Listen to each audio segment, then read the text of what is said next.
Yang dibekali senapan serbu juga harus siap melaksanakan raid dalam kondisi terdesak sehingga dukungan tembakan yang dilancarkan spotter bisa memberikan kemungkinan partnernya selamat. Dalam kondisi paling mendesak, spotter bahkan harus bersedia mengumpankan dirinya sebagai sasaran tembak sehingga rekannya bisa menjalankan tugasnya secara maksimal.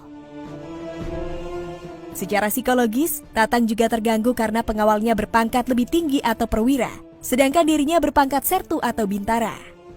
Tapi dalam misi tempur yang harus bertaruh nyawa itu, Tatang terpaksa memerintah dan mengatur strategi tempur karena pengalaman tempur Letnan Ginting masih minim, khususnya dalam taktik tempur sniper.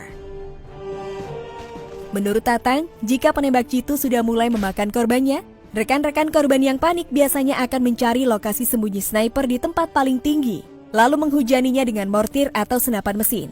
Jika kedua senjata berat itu tidak ada, mereka juga akan memuntahkan peluru senapan serbunya secara membabi buta. Dalam jarak tembak radius 300 meter, senapan serbu yang ditembakkan secara serempak bisa membabat semua sasaran secara telak dan mematikan.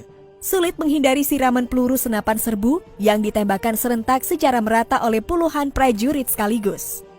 Untuk menghindari akibat fatal itu, Tatang lalu mengajak Ginting bersembunyi di pinggir tebing curam yang dari sisi lokasi sangat tersembunyi dan tidak mungkin didatangi pasukan musuh.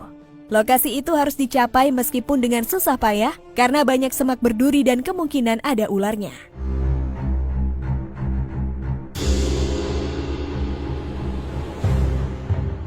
Untuk bertemu ular, Tatang memang tidak masalah karena ia bisa menyingkirkan ular dengan mudah tanpa harus membuat Ginting terganggu. Setelah menemukan tempat yang dicari, Tatang pun menyiapkan senapan M70-nya didampingi Ginting yang dari sisi teknik kamuflase kurang maksimal. Tatang hanya bisa berharap rekannya yang masih hijau itu tidak berbuat ceroboh, seperti menembak tanpa perintah, karena berbuat kecerobohan bisa berarti nyawa keduanya melayang.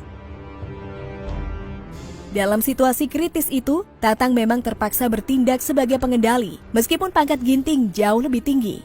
Penilaian Tatang ternyata tepat. Esok harinya posisi ketinggian yang disarankan Ginting untuk mengendap ternyata diperiksa patroli musuh yang jumlahnya puluhan. Tak berapa lama kemudian ratusan pasukan Fretilin berkumpul di lokasi ketinggian itu dan tampaknya mereka sedang menyiapkan rencana untuk menyerbu pasukan TNI. Jarak mereka hanya sekitar 50 meter dan jika ditembak para gerilyawan itu, akibatnya sangat riskan. Posisi Tatang dan Ginting pasti ketahuan. Tatang terkejut menghadapi musuh yang jumlahnya ratusan itu. Tapi tugas untuk menghambat musuh atau bahkan memukul mundur harus dilakukan. Untuk memecah perhatian lawan, Tatang lalu mengontak Kolonel Edi Sudrajat dengan radio agar pasukan TNI yang sedang berpatroli menyerang pasukan Fretilin itu dari sisi timur.